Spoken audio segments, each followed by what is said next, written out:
YouTube, what it do? Is your boy Benji, and we are back. This is the Ben on TV show, baby. Hey, look, we talking about WWE. We are WWE in between the ropes, and shocking development coming up for Monday. We have the announcement of the lineup, what to expect, the match cards for WWE Raw in Scotland, Glasgow, Scotland, as a matter of fact. And let's get straight into it. One of the matches that were announced. We've got Jey Uso and who knows against A-Town Down Under. Now, honestly, at this point, I do not understand why A-Town Down Under is continuing. They've just been continually used as fodder to just make everybody else look good. Don't know how they've been reduced to that. I mean, we have former tag team champions. We have former USA champion, former NXT. Like, I just don't get it. But more than likely, we're going to get a good pop because a lot of people on the internet are expecting that. Say his name and he appears. Joe Hendry's going to make it. His appearance. And we're probably going to have A-Town Under take another loss. Why do they keep losing, though? I have no idea. And y'all think I'm playing. Let's look at this. Look at this. Now, A-Town Down Under won a tag championship. Like the here. Tag championship, right? This happened at WrestleMania 40 in April of last year. They built up a little steam and they lost it in a couple months. To DIY, of all people. Anyways, after that, we just continue to see L's. A-Town Down Under is defeated. A-Town Down Under is defeated. Draw. So, again, Austin Theory lost. A-Town Down Under actually won against Awesome Truth. Did no purpose to anybody. So, whatever. And then we just continue to see more and more losses. A-Town Under loses. A-Town Down Under L, L, L, L, L, L, L, L, L, L, L, L, L. We saw a W in September for A-Town Down Under. L, L. And look, guys, I haven't even gotten to 2025 yet. Not many wins coming from Austin Theory or A-Town Down Under. And I'm sure if I look at Grayson Waller, it's not much difference. But long story short, I'm not playing. Like, I don't know why A-Town Under is continually used as just like the laughing stock. Like, just throwaway jobbers. Like, they literally, I don't know. They were on SmackDown and were excited to get off SmackDown because they had the potential to avoid the Wyatt Six, which, yeah, sure. It was nice. They got to get away from Nick Aldis, sure. But since they have been on Raw, they've been absolute scrubs. They barely did any matches. I mean, we have a tag team division that needs help over there. And A-Town Down Under has been like, where have they been? Anyways, we're going to have them probably take an L to Jey Uso and then potentially say his name, he shall appear, Joe Hendry.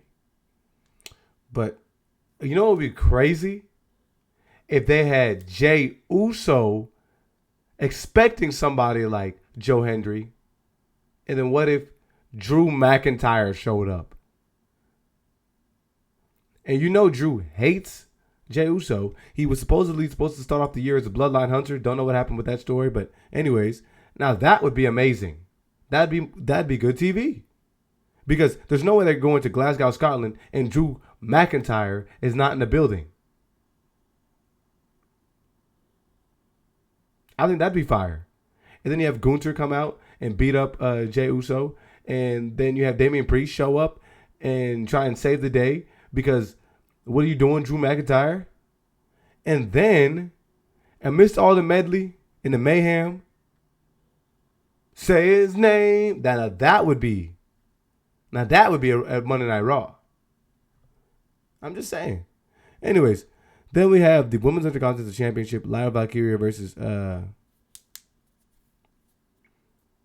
Raquel. I mean, I don't even know how this match came to fruition, but whatever. We'll allow it to be.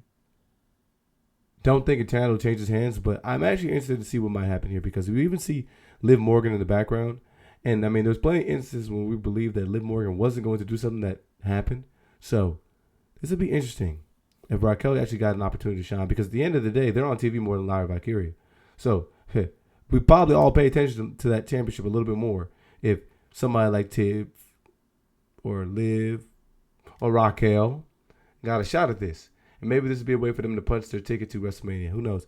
But I think I'd be interested in that because now we can build a little bit of fodder around the Women's Intercontinental Championship as now we have seen more potential winners. So I would like a spin on everything. Let's give it over to Raquel. Let's give it a belt. CM Punk's going to show up and talk. Don't know what he's going to talk about because I'm sure that CM Punk's goal has been to try to get the belt. Don't know why he would want to talk about Roman Reigns and Seth Rollins. We thought he had closed that chapter in the book. Probably he hasn't. So I guess now we got to see him talk about the match potentially and why he would care. What's your favorite for WrestleMania? Don't know. It could be something serious though. I will say that because we did see him have an exchange a couple times with Paul Heyman that's looking a little sus. And Paul Heyman seems to favor CM Punk over OTC. I still, again, don't know what the purpose of him having a favor would be. Because why wouldn't Roman Reigns have that favor since he's actually like blood with The Rock?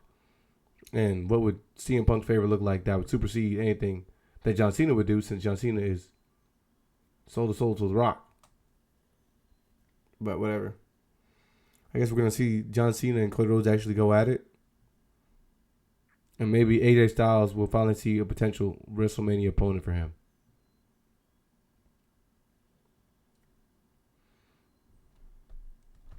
Look at the comments. Someone says Drew is going to be advertised. He's not officially advertised, but you can expect a surprise appearance. People saying for what?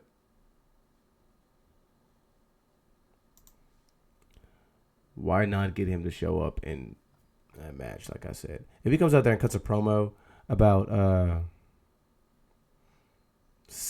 Damian Priest, I think it's just too soon. Too early for us to care about like him cutting a promo on Damian Priest. I think it'd be more interesting that something would happen like this, like them having a match in the middle of Scotland, and then this happening, and then that we get to see Drew McIntyre on SmackDown say, "This has gone on long enough. This is ridiculous. Let me tell you my plans." That would make sense versus them just going to SmackDown and then just having this. I think that would start to add a little bit. Because now, if you get embarrassed in your home country, now it's beef for real.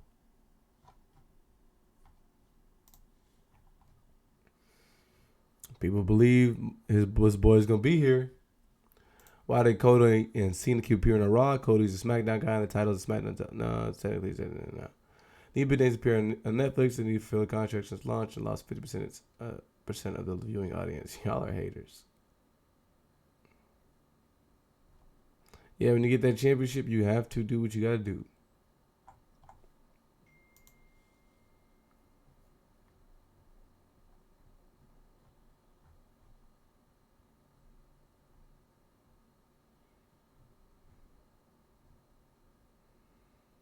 Punk's gonna get a good reception. After the way he did them boys in Scotland, don't think so. Oh, yes. My match that I didn't see, actually, was announced.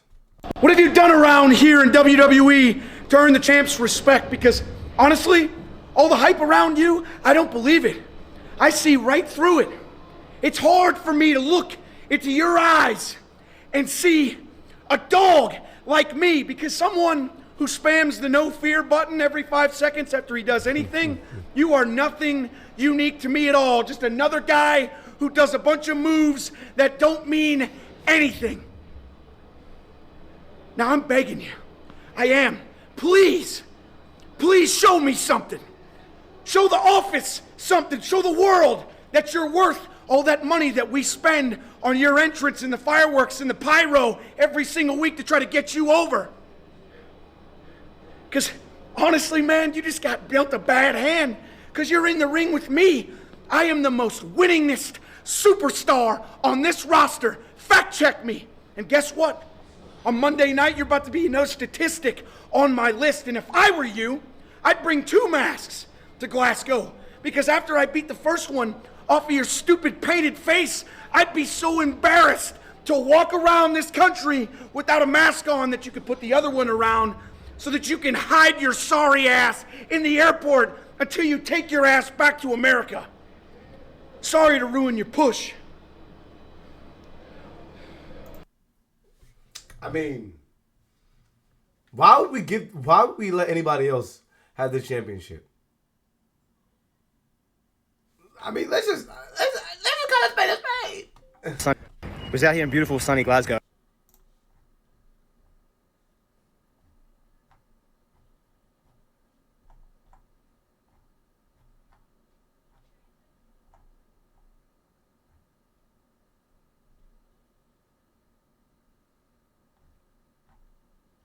Playing in beautiful Glasgow, Scotland. An honor to bring you Monday Night Raw live tomorrow night, where John Cena and Cody Rhodes will be under the same roof. Will John have a response to what Cody had to say last week? Tune in and find out. Speaking of last week, we saw how the show went off the air. Bron Breakker and Penta face-to-face. We ain't going to wait long to see them go at it because breaking news, tomorrow night live on Raw, the Intercontinental Championship's on the line. Bron Breakker one-on-one with Penta. Plus, Dragon Lee finally gets his hands on Chad Gable, and Lyra Valkyria puts her Women's Intercontinental Championship on the line against Raquel Rodriguez. Can Raquel become a double champion? We will find out. Plus, CM Punk is in the house, and who's going to team with Jey Uso against A-Town Down Under? We will find out live tomorrow night on the States 4 Eastern.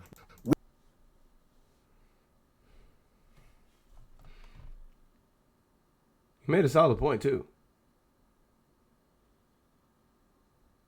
Dragon Lee and Chad Gable. Who is that masked man that's been operating on WWE Monday Night Raw? Can't be Gable. We've seen him in the same place as the other guy.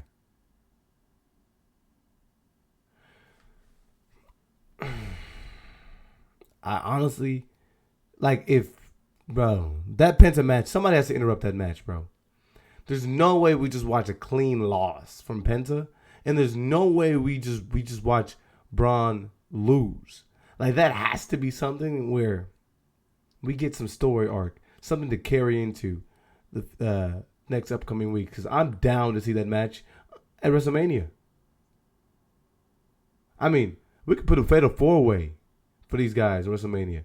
I mean, I'm down with Kaiser getting in there with Sheamus and Braun and throw Penta back in that joint.